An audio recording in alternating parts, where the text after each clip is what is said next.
Hi നമസ്കാരം, ഞാൻ doctor Anju. Ajinomoto അടങ്ങിയ ഭക്ഷണം കഴിച്ചാൽ ക്യാൻസർ വരുമെന്ന പേടി നമുക്ക് എല്ലാവർക്കും ഉണ്ട്. ശരിക്കും അജിനോമോട്ടോ ഒരു വില്ലനാണോ? ആണോന്ന് ചോദിച്ചാൽ ആണ്, അല്ലെന്ന് ചോദിച്ചാൽ അല്ല. കാരണം ഈ അജിനോമോട്ടോ ഉപയോഗിക്കുന്ന രീതിയിലാണ് ഇതിന് പ്രശ്നങ്ങൾ വരുന്നത്. അതിനാദ്യം നമുക്ക് എന്താണ് അജിനോമോട്ടോ, ഈ അജിനോമോട്ടോ എവിടെ നിന്ന് വന്നു, അതുപോലെ തന്നെ ഏത് രീതിയിൽ ഉപയോഗിച്ചാലാണ് പ്രശ്നങ്ങൾ വരുന്നത് എന്ന് നമ്മൾ അറിഞ്ഞിരിക്കണം. അജിനോമോട്ടോ ജപ്പാനിലെ ഒരു multinational food and biotechnology corporation കമ്പനിയാണ്. അജിനോമോട്ടോ ഇതൊരു ജപ്പാനീസ് വേർഡാണ്. അർത്ഥം വരുന്നത് എസൻസ് ഓഫ് ടേസ്റ്റ് എന്നാണ്. ശരിക്കും MSG അല്ലെങ്കിൽ മോണോസോഡിയം ഗ്ലൂട്ടമേറ്റ് എന്ന ഒരു ഉപ്പിൻ്റെ അല്ലെങ്കിൽ ഒരു സോൾട്ടിൻ്റെ ബ്രാൻഡ് നെയിമാണ് അജിനോമോട്ടോ. അജിനോമോട്ടോ ഒരു ഫ്ലേവർ എൻഹാൻസറാണ്, അതായത് ഭക്ഷണത്തിൻ്റെ രുചി കൂട്ടാൻ വേണ്ടി ഉപയോഗിക്കുന്ന ഒരു പദാർത്ഥം.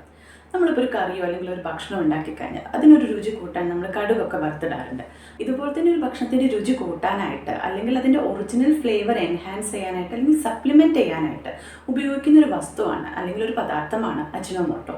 നമുക്ക് എല്ലാവർക്കും അറിയാം, ബേസിക്കായിട്ട് 4 തരം രുചികളാണുള്ളത്: മധുരം, ഉപ്പ്, കയ്പ്പ്, പുളിപ്പ്. ഇത് കൂടാതെ 5ാമതൊരു രുചി കൂടിയുണ്ട്. ഉമാമി എന്നാണ് ഇതിന് പറയുന്നത്.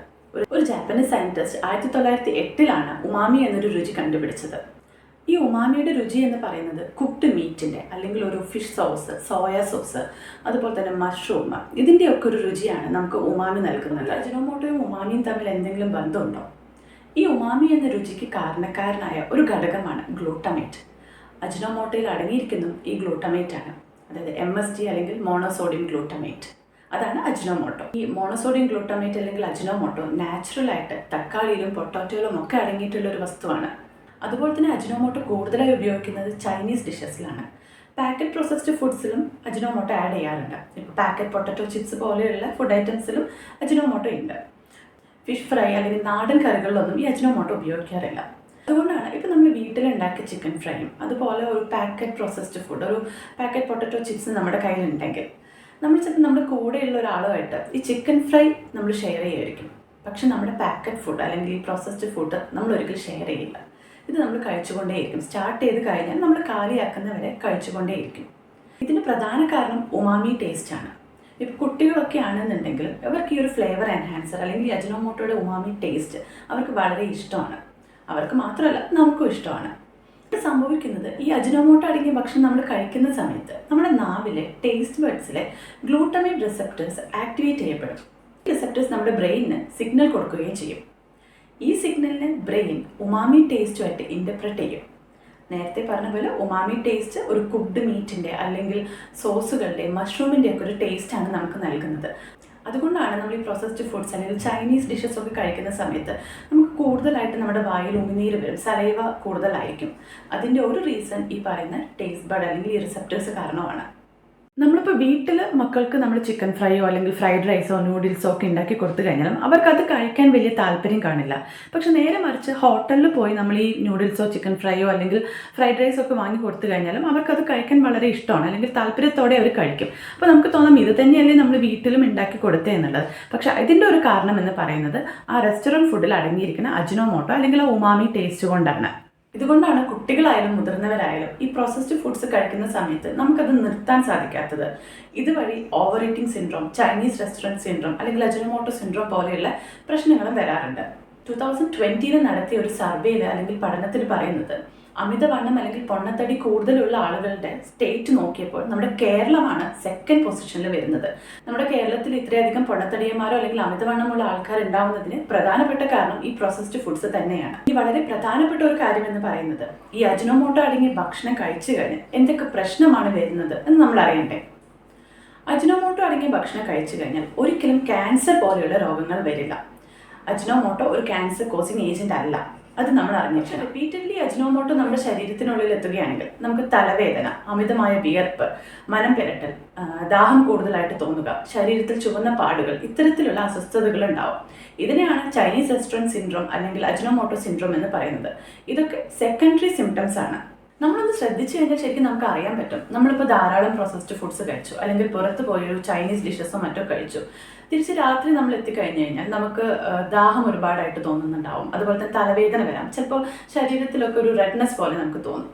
ഇങ്ങനെ കണ്ടു കഴിഞ്ഞാൽ നമ്മൾ പെട്ടെന്ന് തന്നെ ഇപ്പോൾ തലവേദനയൊക്കെ ഉണ്ട്, പെയിൻ കില്ലർ കഴിക്കുക അല്ലെങ്കിൽ മറ്റ് ലക്ഷണങ്ങൾ കണ്ട് നമ്മൾ അതിനുള്ള ടാബ്ലറ്റ് കഴിക്കുന്നതിന് പകരം ഒന്ന് ചിന്തിച്ച് നോക്കാം, ഞാൻ എന്തെങ്കിലും പ്രോസസ്ഡ് ഫുഡ്സ് അല്ലെങ്കിൽ അമിതമായിട്ട് ചൈനീസ് ഡിഷസോ കാര്യങ്ങളോ അജിനോമോട്ടോ അടങ്ങിയ ഭക്ഷണം കഴിച്ചിട്ടുണ്ടോ എന്നുള്ളത് നമ്മളൊന്ന് ചിന്തിച്ച് നോക്കിക്കഴിഞ്ഞാൽ നമുക്കിത് കണ്ടുപിടിക്കാനായിട്ട് സാധിക്കും. ഇപ്പം നിങ്ങൾക്ക് തോന്നുകയാണ് ഞാൻ ഇന്ന് ഒരുപാട് പ്രോസസ്ഡ് ഫുഡ്സ് കഴിച്ചു അല്ലെങ്കിൽ അജിനോമോട്ടോ അടങ്ങിയ ഭക്ഷണം കഴിച്ചു, അല്ലെങ്കിൽ നിങ്ങൾക്ക് രാത്രിയോ മറ്റോ ഇത്തരത്തിലുള്ള സെക്കൻഡറി സിംറ്റംസ് തലവേദന പോലെയുള്ള ബുദ്ധിമുട്ടുകൾ വന്നു കഴിഞ്ഞാൽ ധാരാളം വെള്ളം കുടിക്കുക.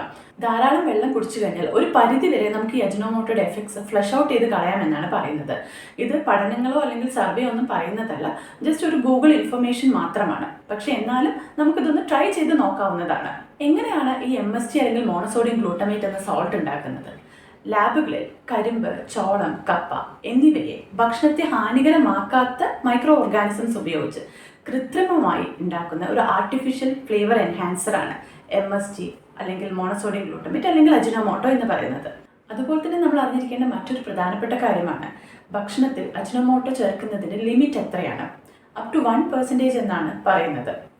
Food safety and standards authority of India അതുപോലെ തന്നെ food and drug administration of USA പറയുന്നത് ഭക്ഷണത്തിൽ MSG അല്ലെങ്കിൽ അജിനോമോട്ടോ ആഡ് ചെയ്യാം എന്ന് തന്നെയാണ്.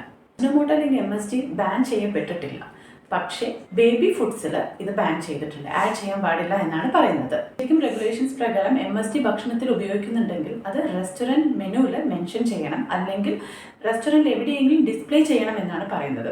അതുപോലെ തന്നെ പാക്കറ്റ് പ്രോസസ്ഡ് ഫുഡ്സിലും ഇത് ലേബലിൽ മെൻഷൻ ചെയ്യണം. പാക്കറ്റ് ഫുഡ്സിൽ നിങ്ങൾക്ക് തന്നെ നോക്കിയാൽ അറിയാൻ പറ്റും ഈ ഫ്ലേവർ എൻഹാൻസേഴ്സ് ആഡ് ചെയ്തിട്ടുണ്ടോ എന്ന്. ഇൻഗ്രീഡിയൻസിൽ നോക്കിക്കഴിഞ്ഞാൽ ക്യാപിറ്റൽ ലെറ്റർ E അതിൻ്റെ കൂടെ കുറച്ച് അക്കങ്ങൾ കാണും, ഇത് ഫ്ലേവർ എൻഹാൻസേഴ്സ് ആഡ് ചെയ്തിട്ടുണ്ട് എന്നാണ്. പാക്കറ്റ് ഫുഡിൽ നിങ്ങൾ E621 എന്ന് കണ്ടു കഴിഞ്ഞാൽ അതിനർത്ഥം അതിൽ അജിനോമോട്ടോ ആഡ് ചെയ്തിട്ടുണ്ട് എന്നുള്ളതാണ്. അതുപോലെ തന്നെ ഇത് പ്രഗ്നന്റ് ലേഡീസും 1 വയസ്സിന് താഴെയുള്ള കുട്ടികളും അജിനോമോട്ടോ അടങ്ങിയ ഭക്ഷണം കഴിക്കരുത് എന്നാണ് പറയുന്നത്. കാരണം ഇത് ന്യൂബോൺ ബേബീസിന് നെർവസ് സിസ്റ്റം ഡെവലപ്മെന്റിനെ ബാധിക്കുമെന്നാണ് പഠനങ്ങൾ പറയുന്നത്. EFSA അല്ലെങ്കിൽ യൂറോപ്യൻ ഫുഡ് സേഫ്റ്റി അഡ്മിനിസ്ട്രേഷൻ പറയുന്നത് ഒരു ദിവസം 30 mg/kg of body weight Ajinomoto നമ്മുടെ ശരീരത്തിൽ എത്താമെന്നാണ്. അതിൽ കൂടുതൽ വരുമ്പോഴാണ് പ്രശ്നങ്ങൾ വരുന്നത്. അതിൽ നമ്മൾ എല്ലാവരും പറയുന്ന ഒരു കാര്യമാണ്, ഭക്ഷണം റിലേറ്റ് ചെയ്ത് എന്തൊരു കാര്യം ഉണ്ടായാലും ഫുഡ് സേഫ്റ്റി ഡിപ്പാർട്ട്മെൻറ്റ് ഇതൊന്നും ശ്രദ്ധിക്കുന്നില്ല എന്ന്.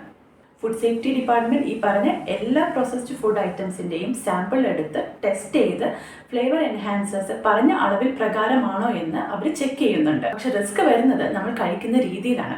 ഇപ്പോൾ രാവിലെ നമ്മളൊരു പ്രോസസ്ഡ് ഫുഡ് കഴിക്കുന്നു, ഉച്ചയ്ക്ക് നമ്മൾ MSG ആഡ് ചെയ്തിട്ടുള്ള ഒരു ചൈനീസ് ഡിഷ് കഴിക്കുന്നു, ഈവനിങ് ഒരു പാക്കറ്റ് പ്രോസസ്ഡ് ഫുഡ് കഴിക്കുന്നു, ഡിന്നറിനും ഇതേപോലത്തെ MSG ആഡ് ചെയ്തൊരു ചൈനീസ് ഡിഷോ അല്ലെങ്കിൽ പ്രോസസ്ഡ് ഫുഡ് നമ്മൾ കഴിക്കുകയാണെന്നുണ്ടെങ്കിൽ ഇങ്ങനെ കഴിക്കുമ്പോഴാണ് നമ്മൾ നേരത്തെ പറഞ്ഞ അളവിൽ കൂടുതലുള്ള MSG നമ്മുടെ ശരീരത്തിനുള്ളിൽ എത്തപ്പെടുകയും നേരത്തെ പറഞ്ഞ സെക്കൻഡറി സിംറ്റംസ് അല്ലെങ്കിൽ ഹെൽത്ത് ഹസാർഡ്സ് നമുക്ക് ഉണ്ടാവുന്നത്. ശരിക്കും ഫുഡ് സേഫ്റ്റി ഈസ് എവ്രിവൺസ് ബിസിനസ് എന്നാണ് പറയുന്നത്. ആർട്ടിക്കിൾ 21 ഓഫ് കോൺസ്റ്റിറ്റ്യൂഷൻ പറയുന്നത് റൈറ്റ് ടു ലൈഫാണ്. നമുക്ക് ഇഷ്ടപ്പെട്ട ഭക്ഷണം കഴിക്കാനും തിരഞ്ഞെടുക്കാനും നമുക്ക് അവകാശമുണ്ട്, നിയമം അത് അനുവദിക്കുന്നുമുണ്ട്, അവൈലബിളുമാണ്. പക്ഷേ നമ്മളാണ് തീരുമാനിക്കേണ്ടത് എന്ത് ഭക്ഷണം കഴിക്കണം, എങ്ങനെ കഴിക്കണം, അത് എത്രത്തോളം കഴിക്കണം എന്നുള്ളത്.